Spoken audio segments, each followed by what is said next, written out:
Black markets kids ran in their schools, a follower submission. This kid's got a pretty strong stomach, so in middle school he had a business idea. Every day at lunch he would have a milk from the cafeteria in front of him, and people could add anything they want to the milk and he would drink it. It was $1 to add a basic item to the milk, like raisins. But the crazier the stuff got, the more expensive it got. So for example, if someone wanted to put Vegemite in the milk, it would cost $5. This kid was drinking nasty milk combinations every single day. And business was booming. Kids loved watching him drink this stuff. He did this a couple times a week throughout the year, and in total, he made $350. Nice. In elementary school, there was this girl named Danielle that convinced a bunch of kids that she could forever change the taste of saliva in their mouths. She said she could make their saliva taste like watermelon, cotton candy, bubble gum, forever. And naturally, everybody thought that was awesome. So what she would do is she would make these people wait a couple days so they could really decide on what flavor they want their saliva to taste like. Anyways, after a couple days, these kids would come back to her with the flavor they decided on. And that's when she would charge them $1. They would give her the money, and she would make them chew on things like paper clips, erasers, pencil tips, and cardboard.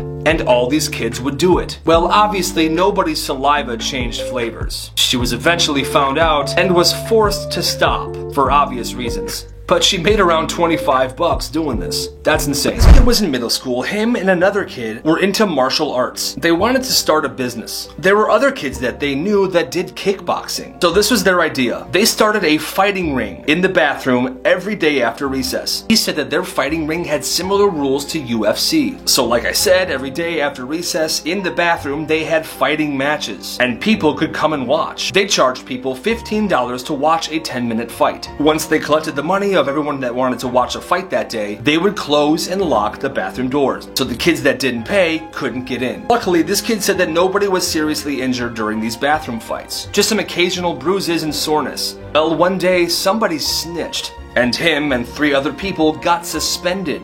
They made bank, and after the fighters got their cut, this kid walked away with $400. Black markets a teacher ran in school. This one kid said that when he was in high school, there was a teacher that would take money from students and buy them lottery scratch-off tickets in exchange for a cut of any prize $50 or up. Well, by the time this student was a senior, this teacher had made over $1,000, and all the students loved him, so nobody snitched. When this kid was in middle school, he went to a very expensive private school, and there was a program on all the school computers that allowed the teachers to see everything the students were doing on them, and they had the ability to close tabs and block computer games. Well, this kid was pretty good with computers, so he found a way to set up a VPN and get that program removed, which allowed him to be on the computer without the teachers seeing what he was doing. People found out about his system and they started asking him how he was doing it. And that's when he started his business. He started doing this for other kids for $50. It's kind of expensive, but like I said, it was a very rich private school. And you guessed it, business was booming. He was making hundreds and hundreds of dollars. He did this for 5 months. But one kid wanted him to do it for free. He said no, and then the kid snitched to the principal, and our dude got a 2-week suspension. At this one kid's school, there was a kid that was pretty good at cooking. So he would cook a bunch of food at home, bring it to school, and sell it to kids in the morning.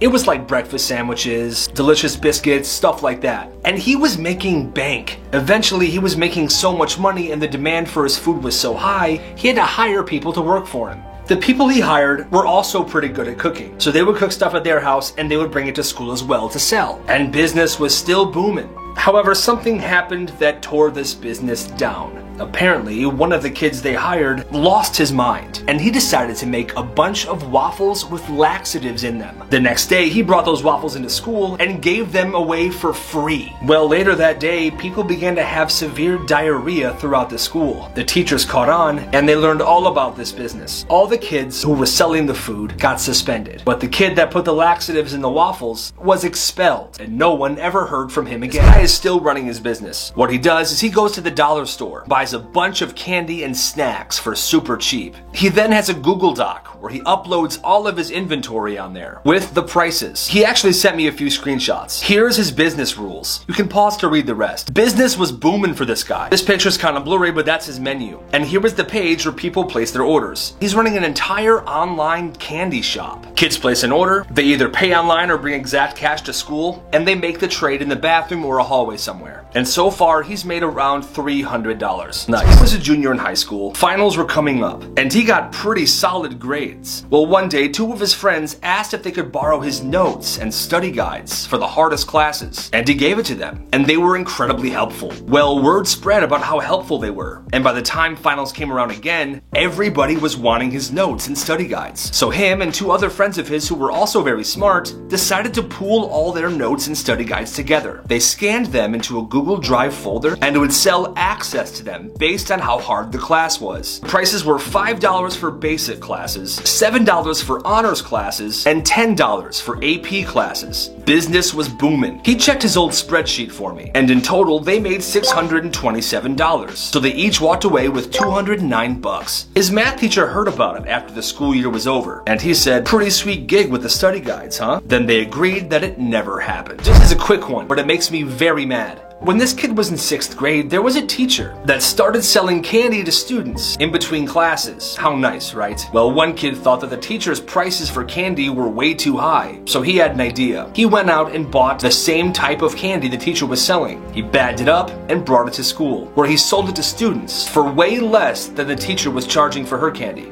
And as you guessed it, business was frickin' booming, and people loved him for it. Eventually, the candy-selling teacher got mad. She went to the school principal, and they put an end to all candy sales. What a salty woman. So she can sell, but he can't? Shame. Cafeteria at this kid's school was absolutely terrible, and he thought that his peers deserved better. So one day he went home, told his mom what he was thinking, and she had an idea. She started making tons of Cuban sandwiches every day. She would give them to her son, he would take them to school and sell them during lunch. And apparently these sandwiches were amazing. Kids would stop buying cafeteria food. Instead, they would line up in front of his lunch table and buy the Cuban sandwiches. He became a hero around the school, and he made a couple $100. He split everything he earned with his mom.